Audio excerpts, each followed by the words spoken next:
अपने बच्चों की जांच करवाने के लिए अब आपको अच्छे पीडियाट्रिशियन अमनदीप अस्पताल पठानकोट में भी मिल जाएंगे। अमनदीप अस्पताल पठानकोट में अब डॉक्टर इमरान मलिक ने बतौर पीडियाट्रिशियन ज्वाइन किया है। जैसे गायनी में डॉक्टर राशि सैमी अपनी सेवाएं देकर लोगों के स्वास्थ्य को और अच्छा कर रहे हैं, वैसे ही अब डॉक्टर इमरान मलिक बच्चों के स्वास्थ्य को जांचेंगे। डॉक्टर इमरान मलिक ने बताया कि उन्हें 12 साल का अनुभव है और वो उस अनुभव का प्रयोग कर बच्चों को होने वाली हर प्रकार की बीमारी का इलाज करेंगे। बच्चों की देखभाल को लेकर उन्होंने बताया कि मौसम में हुए बदलाव के कारण बच्चे बीमारी से ग्रस्त हो सकते हैं। उन्होंने बताया कि अगर बच्चों को कोई भी बीमारी होती है तो उसका इलाज खुद ना करें। बच्चों को बीमारी से ठीक करने के लिए खुद दवाइयां ना खिलाएं। बच्चों को किसी भी तरह की बीमारी का इलाज करने के लिए वे अमनदीप अस्पताल में 24 घंटे मौजूद हैं। भारत नेट न्यूज सवाल आपका से राजेश भारद्वाज की खास रिपोर्ट। मेरा नाम डॉक्टर इमरान मलिक है। मैंने अपनी MBBS स्किम्स श्रीनगर से की हुई है, Shri Krishna institute of medical sciences. मैंने अपनी MD पीडियाट्रिक्स और neonatology SKIMS Shri Krishna institute of medical science से की हुई है। उसके बाद मुझे अराउंड 9 years का एक्सपीरियंस है पीडियाट्रिक्स और नियोनेटोलॉजी में इन डिफरेंट प्लेसेस।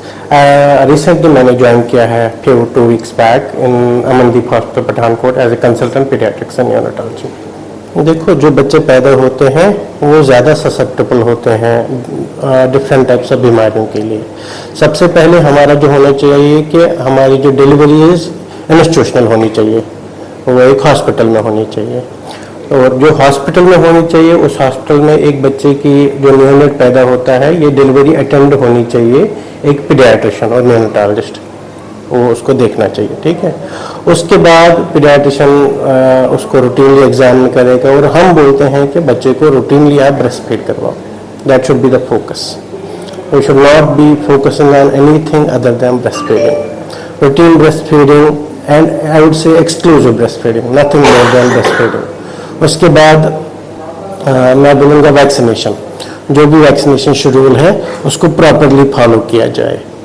उसके बाद I would say in the depending upon the temperature, baby should be properly clothed as per the जैसा भी टेम्परेचर हो, जैसा भी हो, उस हिसाब से हमें बच्चों को वो कपड़े वगैरह पहनाने चाहिए। मैं यही कहूँगा it should be totally avoided, क्योंकि बच्चों में बिल्कुल ये चीज़ें नहीं चलती हैं।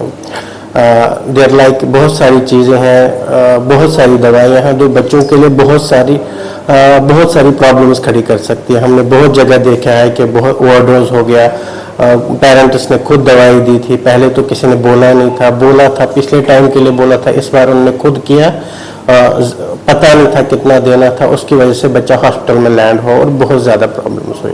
सो I would recommend don't self medicate any problems you are facing with the child, the health of the baby, please consult a local paediatrician. बच्चों में बहुत सारी respiratory system, upper respiratory tract और लोअर रेस्पिरेटरी ट्रैक बहुत हम commonly देखते हैं, common viral illnesses. So these are common, we are routinely seeing them. I would suggest please consult a local doctor, and we are around here 24/7 हमारे hospital में जो भी level होगा, severity होगी बीमारी की, हम यहाँ पे आपके लिए अवेलेबल हैं, बहुत upper and lower. At the same time अगर कोई गैस्ट्रोइंटेस्टाइनल इलनेसेस है, जो भी वजह हो बच्चे को, तो we will be providing routine care as well as emergency care in this hospital. मैं यही कहूँगा कि ज़्यादा से ज़्यादा बच्चों को माँ का दूध ही पिलाया जाए, इट्स अ नेचुरल थिंग। सो सबसे बेहतरीन जो आप एक बच्चे को दे सकते हैं वो माँ का दूध है। ये इसके लिए एक तो न्यूट्रिशन है और एडुकेट न्यूट्रिशन है, जो बच्चे को ज़रूरत है, जितनी भी क्वांटिटी में बच्चे को जो भी न्यूट्रिएंट्स चाहिए होते हैं वो माँ के दूध में अवेलेबल होते हैं।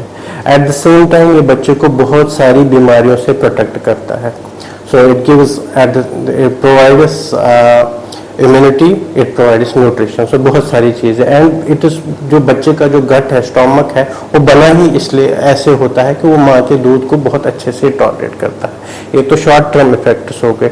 लॉन्ग टर्म जो होते हैं, माँ का दूध देखा गया है कि लॉन्ग टर्म जो लाइफस्टाइल रिलेटेड डिजीजेस हैं, जिन बच्चों ने ब्रेस्ट फीड किया होता है उनमें वो लाइफस्टाइल रिलेटेड डिजीजेस बहुत कम पाई जाती हैं as compared to the children जिन्होंने माँ के दूध के बजाय कोई और दूध पिया।